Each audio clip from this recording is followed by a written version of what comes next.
going on? It's your man, Don McKay, RadioFire.com, the Don McKay Show.com.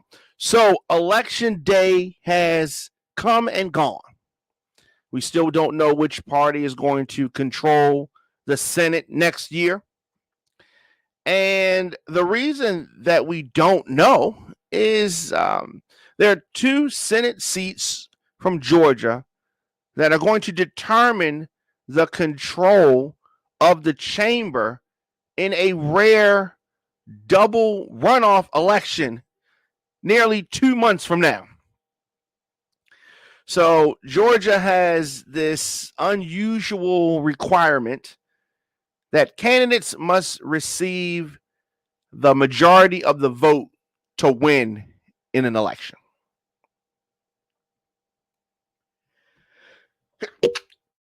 Shit.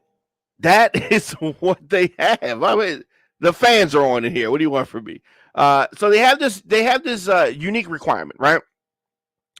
So during a race, if no one does, meaning that they need 50%, if no one reaches 50%, then the top two finishers automatically go to a runoff. And this is what is going to happen in Georgia for the Senate. There were 20 candidates on the ballot. And that race, one of those races, the top two vote getters were Raphael Warnock, who received almost 33%, 32.9% of the vote so far, and the current incumbent Kelly Loeffler, who got almost 26%. She got 25.9%. But it also happened in the Georgia Senate election, a regularly scheduled one.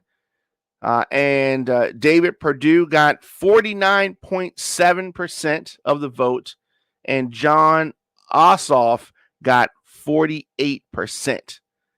And there's a libertarian that got 2.3%. So both races to be decided in a runoff January the 5th. So this is going to get a bit complicated. And here's the thing. These type of races normally favor Republicans. And it's this whole system in Georgia is set up like this to favor Republicans. You may say, what are you talking about? Why are you saying that? Here's the thing, okay? Normally, the special elections, these runoffs tend to favor Republicans. And especially this time, Democrats are going to have this idea like they did their duty. Biden and Harris are in office, and they're not going to, more than likely, Democrats are not going to be really engaged in this runoff. Normally, that's the way it is. Normally, Republicans win Georgia runoffs. Normally. So to win one or both of these Senate runoffs, Democrats are going to have to do something that they normally don't do. They're going to have to improve the margin of their voters in this runoff. They're going to have to get more people to come out and vote during a special election that does not include the president, the national election on there. And they just got through with an election, and we're in a pandemic. There's only been one time that that's happened. There's only been one time that there has been a shift in the voting margin, one time that the Democrats in Georgia showed out during a special election. And that was a very low-key race in 1998 for a seat on the Georgia Public Service Commission. Otherwise, the Republicans have an advantage after the general election, and their voters always come out.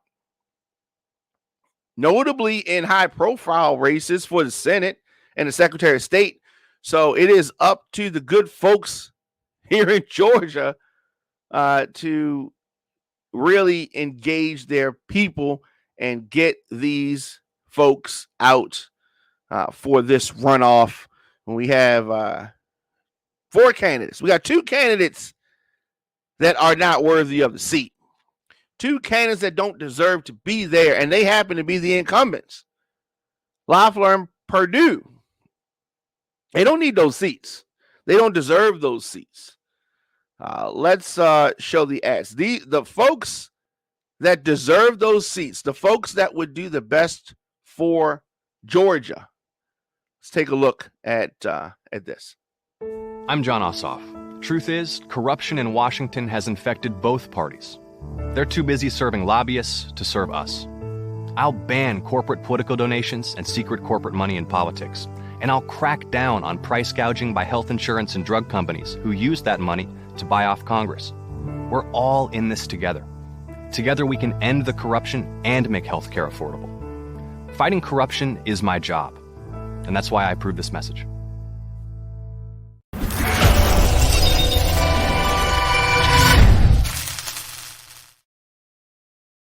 From the day we started this campaign, we made it a priority to talk to Georgians wherever you live. Raphael Warnock, so good to see you again. Thank you so much for doing this. So excited about your campaign. Georgia needs a senator who will stand up for health care, who will stand up for Medicare, who will stand up for our children. We need leaders who will not forget who sent them there in the first place. I think he'll stand up for me. We already voted for you. I think he'll stand up for everybody in Georgia. Augusta, Savannah, Valdosta, Columbus. They may be miles apart on the map, but the challenges we face are quite the same. We're completely behind you. Thank you so much for running. It's not about him. It's all about the people. If you elect me the next United States Senator from the state of Georgia, your agenda will be my agenda. Raphael Warnock will practice what he preaches. We're not getting that now. I'm Raphael Warnock, and I approve this message. Hey, well, I'm going to work hard for you, all right?